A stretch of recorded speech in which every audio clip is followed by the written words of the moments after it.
Masu kallonmu barkanmu da warhaka, barkanmu da saduwa a daidai wannan lokaci a wannan makaranta ta Jamil Chiroma College of Science and Technology. Makaranta wacce ta shirya koyar da darussan kimiyya kamar Maths, Physics, Chemistry, Biology, Geography cikin hikima da dabara kuma a yaren Hausa. Ta yadda ɗalibai Hausawa za su yi fice a fannin likitanci da kuma fannin kirkire-kirkire wato engineering. Wanda za mu ci gaba da kawo mu koyarwar kimiyya da fasaha a yaren Hausa daga wannan makaranta ta Jamil Chiroma College of Science and Technology. Kafin shirin ya dora a dakace mu.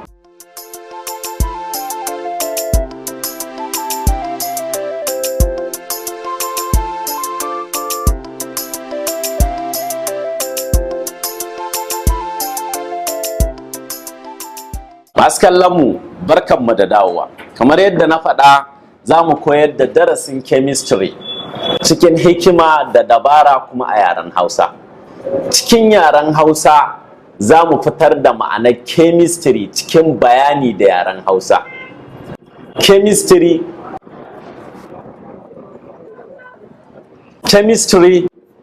wani nazari ne na kimiyya. Ita kanta kalmar chemistry abinda take nufi kimiyya. Kalma ce ta larabci wacce take nufin kimiyya. Alkimiyya idan ka koma karni na 9, karni na 10 zuwa karni na 11, za ka ga tun daga wannan lokacin larabawa suka bawa wannan fage lakabi da alchemistry. Shine a turanci ake amfani da shi a chemistry yanzu. Menene chemistry? Chemistry nazari ne na mata. Kafin Allah ya sa ka gane wannan dan chat din da na fitar ma shine zai baka damar fahimtar menene chemistry. Wannan chat din da na baka shi kenan har ka gama gane ma'anar chemistry daga wannan chat din. So chemistry nazari ne na mata. Kafin ka san me chemistry, kafin na ma bayani akan chemistry ka san me mata. Mata kalma ce ta science wanda take nuna komai na duniya. Abinda mata take nufi duk wani abu da yake da nauyi kuma zai iya faduwa ƙasa. Duk abinda zai iya mai wani gurbi a sararin duniya sunan shi mata.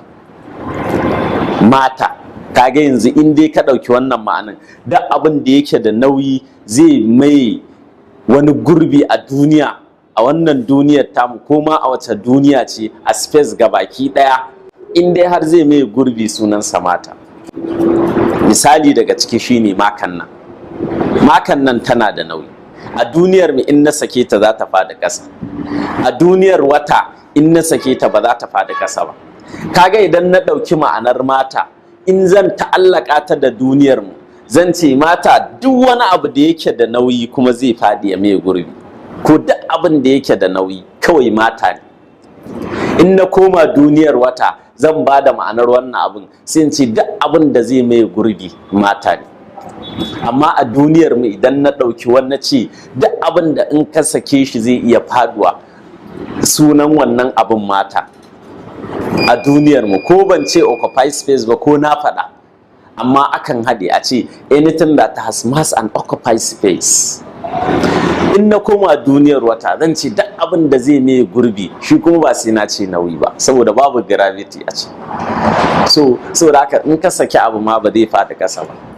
So wannan kenan, this space duk duniya abin da za ka ɗauka da mata, duk abin da ka gani mata ne. Duk abin da ka ji a jikinka mata ne. Mata duk abin da yake da nauyi, in na ce ma abin da ka ji a jikinka mata ne, kuma na sama energy kenan. To in kimiyya ta tafi, ita kanta matar energy ce. Duka ba dai za mu tsawaita bayani ba, babban abin da ɗaya da za ka fahimta shine duk abin da in ka sake shi zai fada ƙasa ko kuma zai iya mai wani gurbi a duniya mata ne. Kaga kenan ana nufin komai na duniya wannan abar mata ce, wannan makar mata ce, wannan bencin mata ce, rigata mata ce, zirin gashi na mata ce. Duk abin da ka gani a duniya in dai ka gansa kawai ce ne mai mata. Duk abin da ka gani mata ce. So waccan ya zan ce ma ne, hatta wannan rubutun da na zana mata ne, kumfa mata ce, ruwa mata ce, nau'ika uku mata take kasancewa. Mata tana kasancewa muhimman nau'ika uku. Akwai solid liquid gas, solid liquid gas, solid liquid gas, solid daskararre, solid daskararre, liquid nau'in ruwa, liquid nau'i na ruwa-ruwa, gas kuma nau'i na iska. Nau'ikan mata kwaya uku ne, shine ake cewa state of matter. Nau'ikan mata uku ne, solid main nau'ika, saboda nan gaba akwai su Bose-Einstein condensate Beck kenan, akwai su plasma, su ma wasu nau'ika ne na mata, amma kuma waɗannan duk su ne dai main ɗin. Wancan ma an ka ɗauko Bose-Einstein condensate ka sake shi zai shige ma cikin solid, plasma za ta shige ma cikin liquid, amma waɗannan ƙwaya ukun su ne muhimmai da ake son ka fara sani a matakin farko.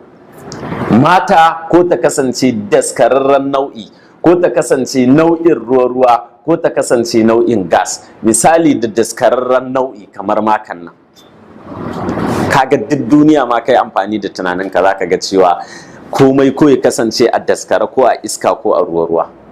To kaga kenan mata wata alkunya aka yi komai na duniya, kawai duk abin da kake ma'amala da shi, da kai kanka, komai da hajjininka da gashinka da komai kawai mata ne. Ina fata masu kallon mu kun fahimci menene mata. In an ce ba da misalin mata, a minti dai ma ka ba da misali 100, ka ce mota, jirgi, kosai, koko, tuwo, nama, maka, hula, riga, takalmi, duka mata ne. Maganin da kake sha mata ce, shine lemon kwalba, duk abubuwan nan duka kwai waye duka mata ne, shine mata. To nazarin wannan abin fa shine chemistry. Nazarinsa ta fuska uku, to ga ma'anar chemistry da Hausa. Nazarin mata ta fuska uku, ta fuska hudu, shine mata, shine chemistry. Nazarin mata, wato chemistry nazarin mata, kaga ana nufin chemistry nazarin komai ne a duniya, ba wai nazarin iya magani ba ne chemistry. Wasu na daukan chemistry wai nazari ne na magani ko nazari ne na cututtuka. No, chemistry nazari ne na komai a duniya, komai yana da chemistry.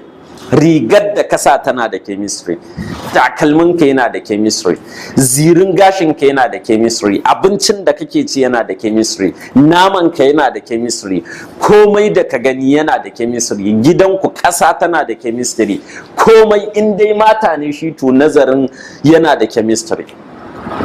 Shine ma'anar chemistry, nazarin komai na duniya, nazarin kanka, nazarin jininka, nazarin gashinka, nazarin rigarka, nazarin agogonka, nazarin takalmin da kake sa, nazarin abincin da kake ci, nazarin ƙasa, nazarin ta fuska hudu. Duk inda za mu nazarci komai a duniya, duk wata mata ta fuska hudu shine chemistry. Me wace fuskoki ne? Ga fuskoki hudu. Ta fuskar kallon structure, ta fuskar kallon composition, ta fuskar kallon properties, ta fuskar kallon reaction. Shine fuskar kallon structure, nau'in structure. An aka ce structure ana nufin kamar sura. Shine za mu iya cewa structure nau'i, ko structure mu ce kamar ainihin halitta. Idan muka ce structure muna nufin kamar halitta, sura, yadda aka zana wannan abin ya kasance, shine structure. Kowace mata tana da structure. Akwai chemical structure, akwai physical structure. Ita kanta structure kenan. Ma'ana akwai structure, hatta kowane gida da kake gani sai an zauna an zana shi sannan a kera shi. Haka ko zamanin annabi Adam sallallahu alaihi wasallama, a lokacin da Allah subhanahu wataala ya halicci annabi Adam, sai da aka ɗauko ƙasa aka fitar da structure shi sai aka sa mai rai. So structure kenan. Compositions, komai na duniya yana da abin da ya haɗe ya haɗa shi. Abin da ya haɗe ya haɗa abu shine composition. Abin da ya haɗe ya haɗa abu shine composition, ko abin da yake kunshi a cikin abu shine composition. Abin da yake kunshi a cikin abu shine composition. Ni akwai abin da akwai chemical composition, akwai physical composition. Kamar ni yanzu physically, in aka ce ma physically shine na zahiri, a dimension ɗin da zaka iya kallon abu. Aka ce ma chemically a wani yanayi ne da ba za ka iya ganin abun ba, ma'ana ƙanƙantar abin ya kai ba za ka iya ganin sa ba. So a kimiyyance muna kallon abu biyu, muna kallon physical da chemical. Physical abin da za ka gani.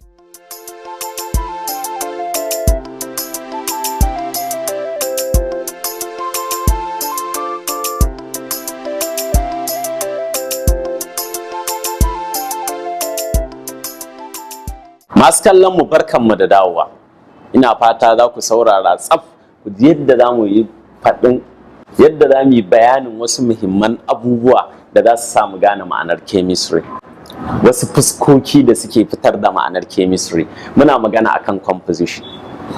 Sai na ce in ka kalle ni physically a zahirin abin da ya haɗa ni, physically a zahiri, chemically a baɗini, haka za ka ɗauka. An kaji an ce physically ana nufin a zahiri gashi nan ƙuru-ƙuru.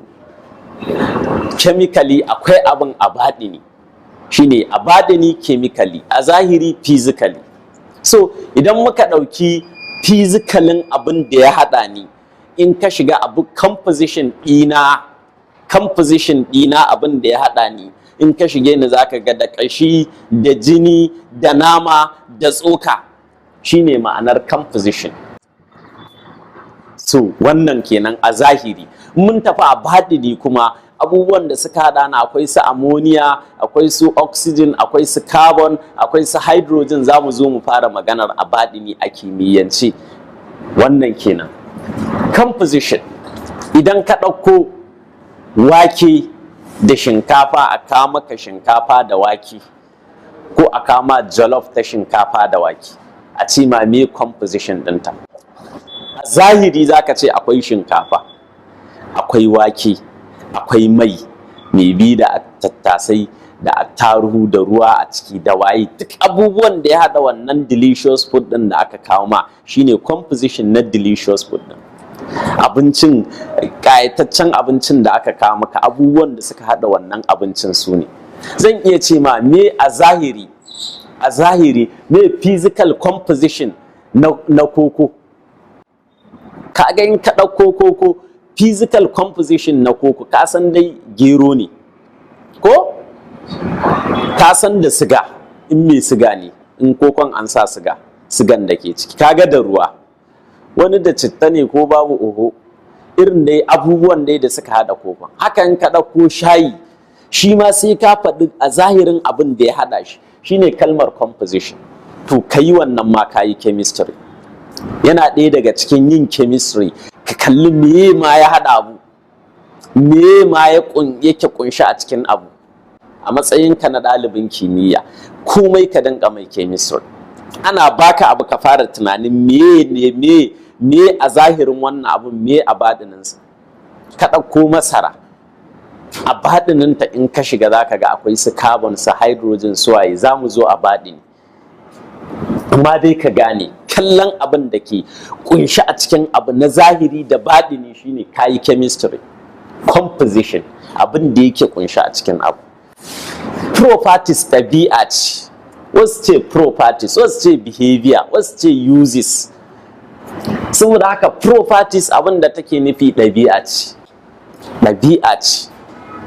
Kowane abu yana da ɗabi'a. Ka tsaya ka ji meye ɗabi'a, meye properties, menene ɗabi'a. Properties ɗin ita ma kala biyu ce, akwai chemical properties, akwai physical properties. In aka ce ma physical properties ana nufin ɗabi'a ta fili, akwai chemical properties, ɗabi'a ta ɓoye. Saboda haka properties tana nufin ɗabi'a, kalmar properties tana nufin ɗabi'a. Za ka ce wai iya mutum ne yake da ɗabi'a? No, duk wata mata a duniya tana da ɗabi'a. hatta wannan gwanjar rigar ta tana da ɗabi'a, tana da ɗabi'a.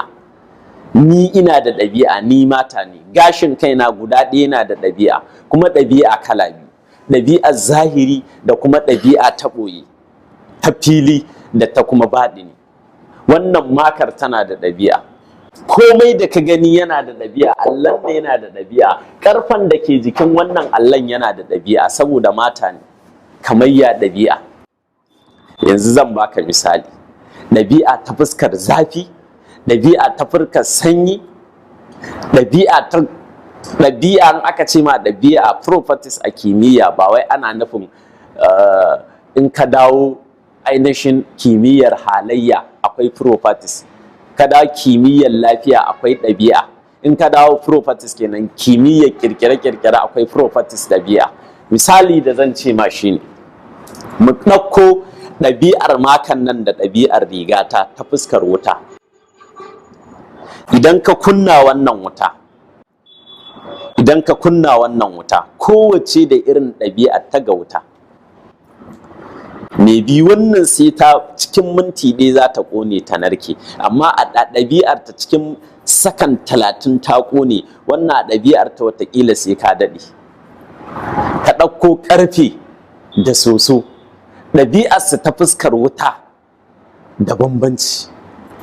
Wataƙila in ka ɗauko roba, barin ce ma roba da ƙarfe, ka ɗauko roba da ƙarfe ka doshi wuta da su, za ka tabbatar da kowace ta fuskar wuta ɗabi'arsu da bambanci. Saboda kana sa roban nan a wuta, abin da zai faru in ka sa ƙarfe ba shi zai faru ba. Kowace tana da ɗabi'arta ta fuskar wuta. Haka ta fuskar sanyi, kowace da ɗabi'arta. Haka ta fuskar in ɗauke ta in buga wannan da ƙasa, in buga wannan da ƙasa, kowanne da irin ɗabi'arsa ta yadda za ka buga shi. So wannan shine ɗabi'a. Ɗabi'a, kowanne abu da ka sani a duniya yana da ɗabi'a. Yin amfani ma ɗabi'a ce, abu ya yi amfani ma ko rashin amfani ɗabi'a ce. Kyakkyawar ɗabi'a shine yin amfani, ka zama mai amfani. Mummunar ɗabi'a ka zama mara amfani. Haka za ka dinga kallon wannan kalmar properties. Ɗabi'a, komai na duniya yana da ɗabi'a, komai. Yanzu katakon nan ba ɗabi'arsa ɗaya da katifa ba. In kana son ka gane ba ɗabi'arsa ɗaya ba, ka jera katakwaye, ka taho da gudu kai tsalle ka fada akan katakon, sai kuma ka ajiye katifa, ka tafi da gudu kai tsalle ka fada akan katifar. Ta fuskar karɓar ka za ka gane ɗabi'arsu ba ɗaya ba ne. Yadda da ɗabi'ar da katakon can zai cafe ka daban da ɗabi'ar da waccan katifar za ta cafe ka. Kaga kenan ɗabi'arsu da bambanci, saboda kowane abu yana da ɗabi'arsa. Ɗabi'a ta fuskar narkewa, ta fuskar zama mai zafi ko mai sanyi, wani boiling point, melting point, su solubility, su a duk ɗabi'u ne wanda mun shiga kimiyyar za ku ga properties. So wannan kenan in mun shiga sosai, amma abin da za ka fahimta ɗabi'a, kowace mata tana da ɗabi'a, kuma kowace mata in ka shiga akwai abin da ya haɗe samar da ita, wanda za ka iya gani na zahiri da wanda ma ba za ka iya gani ba, wato na baɗini. Haka ita ma ɗabi'ar akwai abin da zan baka misali, kamar ni yanzu properties zan baka ka ƙara fahimtar chemical properties da physical properties a ɗabi'a ta zahiri. So na taho cikin na ciri kuɗi na taimaki wannan, a zahiri na kana gani na zaka ce min ai ina da kyakkyawar ɗabi'a, physically ni mai kyakkyawar ɗabi'a a zahirinka, amma baka san baɗini na ba. Wataƙila aiki nake son nai, wataƙila duk sanda ka sake kuɗinka ya shigo hannuna ko wani abu aka buga, a nan za ka gane chemically ya ɗabi'ar take, chemically ya take physically. Misali nake son na ma da physical da chemical properties. A physical properties wannan kalmar physical zahiri, chemical baɗini. Ka gani? So ka ɗauke su a haka, physical properties, chemical properties. Kaga physical properties, chemical properties. Wannan kenan. Ka gani saura ka wani lokacin ka ga mutum da manyan kaya da hula physically kana ganin, to chemically da za ka ji ta'addancin da yake da kanka ba zai ɗauka ba. To haka a zahiri za ka iya ganin kunama ta burge ka da dogayen ƙafofinta tana tafiya taku ɗaiɗai, physically ta burge ka, amma chemically baka sani ba sai ka ɗauke ta, chemically sai ka gane illarta. So ko za a iya ajiye ma chemical ana, ko ajiye ma wani sinadari, aka ajiye ma sinadarin nan kana zuwa a zahiri zai iya burge ka kaji sai ƙanshi yake, amma a baɗini watakila acid ne concentrated, kana zara hannu zai ɓata ma hannu. Kaga kai a zahiri ya burge ka, har sanyi yake yana sheƙi abin sha'awa a zahiri, amma a baɗini kana zara hannunka sai zagwanyan ma da hannu gaba ɗaya. Misali na kima, shi yasa a matsayinka na scientist dole ka iya kallon chemical composition da physical composition. A zahiri ka kalli properties, ka kalli physical properties, ka kalli chemical properties, sai reaction. Yadda abi dole a kimiyya gaba ɗaya chemistry reaction. Wannan fuskar reaction changes from one form to another.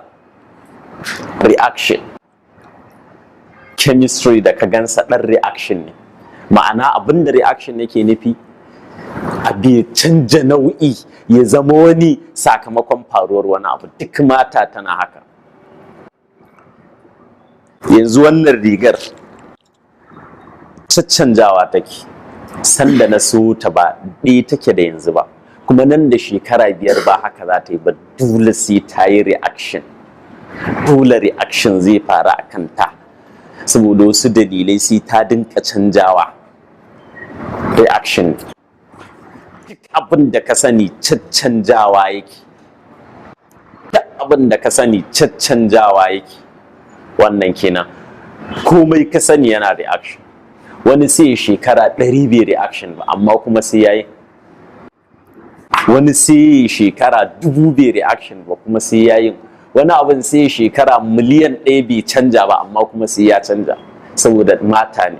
In dai mata ne sai ya canja, kowane irin mata ne. Masu kallon mu, ina fata kuna jin daɗin kasancewa da ainihin darasinmu na koyar da chemistry a harshen Hausa. Kafin shirin ya ɗora, za mu je hutun takaitaccen lokaci.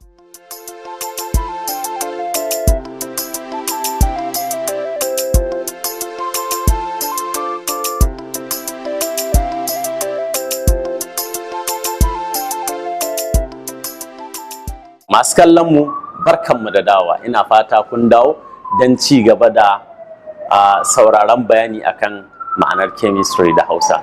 So, reaction. To kage yanzu idan ka duba, duka mun fitar da ma'anar chemistry a dunkule. Chemistry is the study of the structure, ko kace is the branch of science. Wani reshe ne na kimiyya. Is the branch of science which deal with the study of the structure, composition, properties, and the reaction of matter. Ko kuma and the changes of matter, ko kace and the reaction of matter. Shi kenan ka gama chemistry. Chemistry can simply be defined as the branch of science which deal with the structure, composition, properties, and the reaction of matter, or and the changes in which the matter undergoes. Nan wajen properties wata ranka ji uses, wata ranka ka ji behavior, amma ka manta da turancin, ka fahimta. Wannan turancin za a yi tamashi baka gane me ba. Zan ƙara bayar da shi a tunkule da Hausa. Chemistry wani nazari ne na mata. Na gaya muku me mata. Chemistry wani nazari ne ta mata. Na gaya muku me mata. Mata komai na duniya, kai mata ne, takalmin ka mata ne, abincin da kake ci mata ne, rigar ka mata ce, hanjin ka mata ne, jinin ka mata, komai mata ne. to kaga nazari ne na komai kenan, komai ita ce mata. Chemistry wani nazari ne na komai ta fuskar duba izuwa halittarta ko nau'inta, ta fuskar duba izuwa abin da ta kunsa yake kunshi a cikinta ya samar da matar na zahiri ko na baɗini, ta fuskar kallon ɗabi'un wannan matar na zahiri ko na baɗini, ta kuma fuskar kallon yadda matan nan take caccanja daga wani nau'i daga wani yanayi zuwa wani yanayi. Shikenan chemistry. Amma ƙarin bayanin da muka yi, ka san me structure, sura, structure da Hausa sura, structure da Hausa sura, composition ku faɗa, composition abin da ya tattari ya haɗa abu, abin da ya tattari ya samar da abu, ko abin da yake kunshi a cikin abu shine composition na wannan abu. Kamar a zahirin composition ɗina shine jinina, ƙashina, tsokata ne suka haɗu suka samar da ni. Abin da suka samar da shayi, akwai ruwa, akwai ganyen shayi mai bi da siga da citta da kanumfari da masoro, duk su ne suka haɗu suka samar da shayi. Shine composition, abin da ya tattare ya samar da wani abu. Composition, properties, ɗabi'a ita ce properties, ɗabi'a ita ce properties. Kowane abu a duniya yana da ɗabi'a, ta zahiri da ta baɗini. Na ba ku misali, na ce kan na ce ɗabi'a ka zato iya mutum ne yake da ɗabi'a, ai mata ne yana da nashi ɗabi'ar. Komai da ka sani, komai yana da ɗabi'a. Sai na baka misali, na ce ka ɗauki ƙarfe, ka ɗauki roba, ka tunkari wuta da su. Ɗabi'arsu ta sasa a wuta za ka gaba ɗaya ba ce, wannan zai narke da wuri, wannan ba zai narke ba.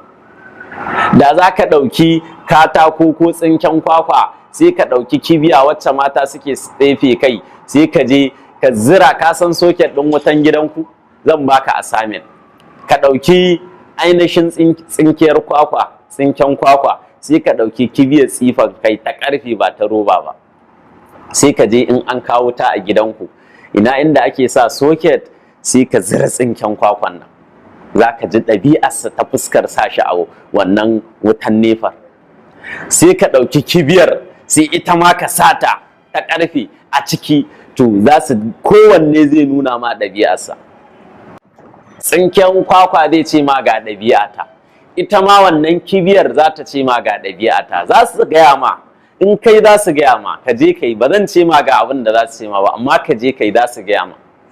Haka ka ɗauki cokali, sai ka ɗauki in ka ɗauki cokali ka ɗan samu ƙaramin ɗan katako haka, sai ka je murhun gidanku, ko in gidanku ba murhu ba ne, risho ne, ka tafi rishon gidanku. In ba risho ba ce, kuka gas sai dai ka tafi, ka je ka sa a wuta ka tsaya minti 5. Wannan katakon yana ƙonewa, wannan cokalin shi ma yana ƙonewa. Kowanne zai gaya ma ɗabi'arsa. Wannan cokalin zai ce ma ga ɗabi'ata, wannan katakon zai ce ma ga ɗabi'ata. Ka je ka gwada wannan. Ka gani, a ɗabi'ar wannan zai bar zafin ya wuce, a ɗabi'ar wannan ba zai bar zafin ya wuce ba. To kaga ɗabi'a ce wannan, properties ce, ɗabi'a ce, properties ɗabi'a bi ce, akwai ta zahiri da ta baɗini. In mun shiga kimiyyar za ka ƙara ganewa. Sai reaction or changes from one form to another, saboda wani dalili.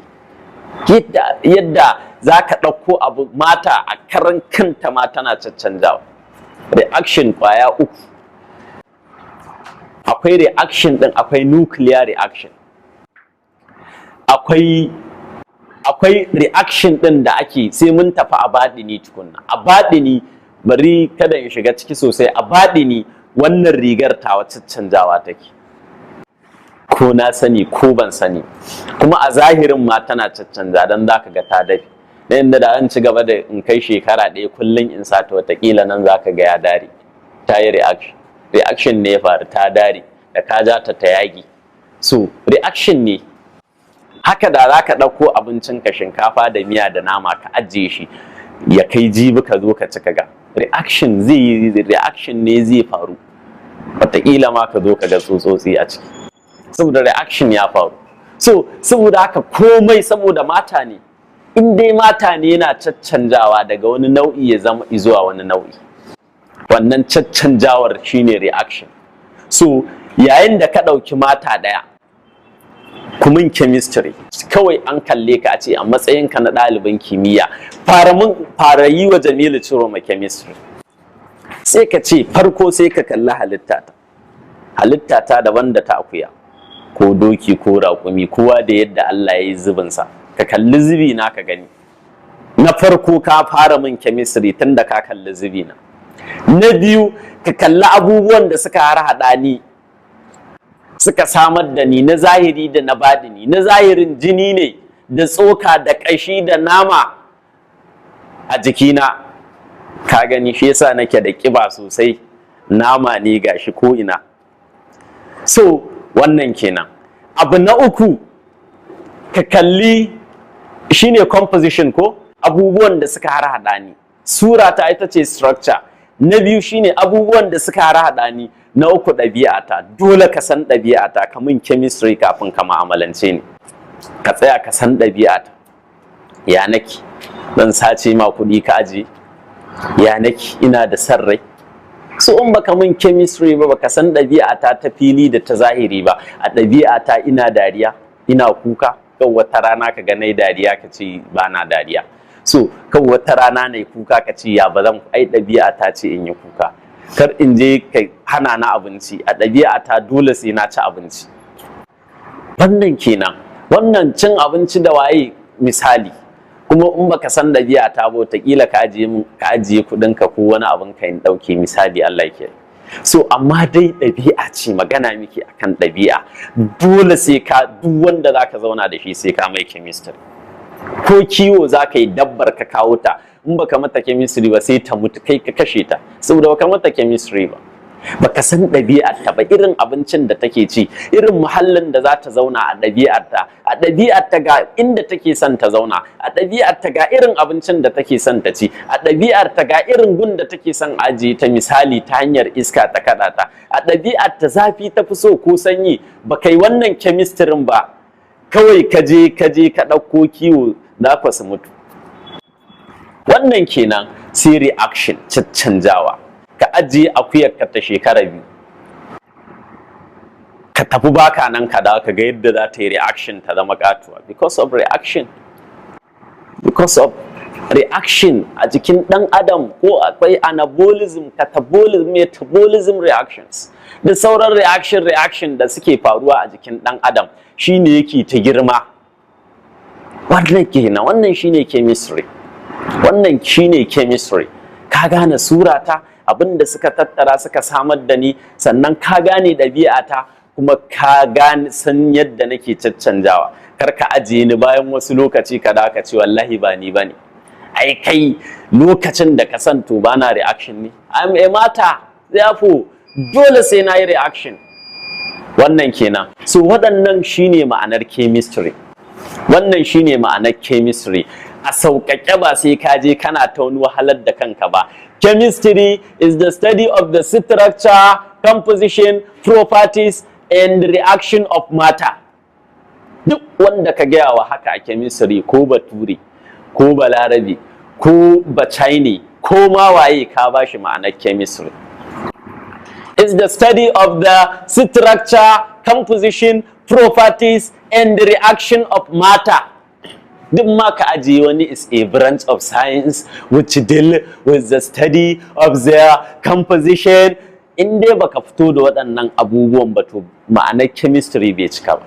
Duk turancin da ka zuba na shirme.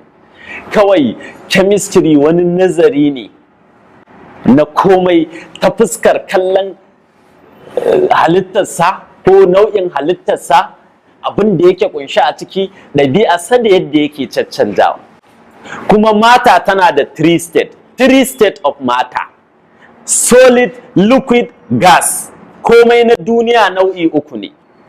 Komai na duniya, in na ce mata ina nufin komai daskararren nau'i, ruwan nau'i da kuma nau'i na iska. Kuma ka je ka ga inda wani nau'in ka kawo mini bayan wannan. Komai ko ga gansa iska ko ruwa ko a daskare. To ɗalibai masu kallon mu, duk mai sallacen mu wannan in ka rubuta chemistry episode 1 zaka gani, in ka tafi chemistry episode 2 zaka ga ci gaban lecture nan, chemistry episode 3 zaka ga wannan lecture. Da ka rubuta chemistry episode 1 JCC Kano, to na farko daga farkon farawa kenan. Daga nan har university za mu shiga in Allah yadda za mu faffasa chemistry, kuma za mu zo mu sarrafa ilimin wa al'umma yadda za a buɗe factory, a buɗe kamfanoni, a buɗe abubuwa da sauransu. Akwai waɗanda mutanenmu suna da ƙwaƙwalwa, suna da basira. In suka samu wannan ilimin za su je su zauna su yi research, su fito da abubuwa masu kyau, al'ummanmu su samu aikin yi, mu samu arziki mai ɗorewa. Don duk ƙasar da ta rasa chemistry ta samu matsala. Saboda haka wannan ita ce dai lecture mu ta yau. Ina fata za ku ci gaba da ainihin kasancewa da mu a tashar mu ta JCC Kano, Jamil Trauma College of Science and Technology Kano, makaranta mai koyar da kimiyya da fasaha cikin hikima a yaren Hausa. Muna Kano Airport Road, Sarkin Yaƙi, opposite gidan man Ran. Mu haɗu da kai a chemistry episode 2 tare da ni Jamila Abubakar Ciroma. Na gode.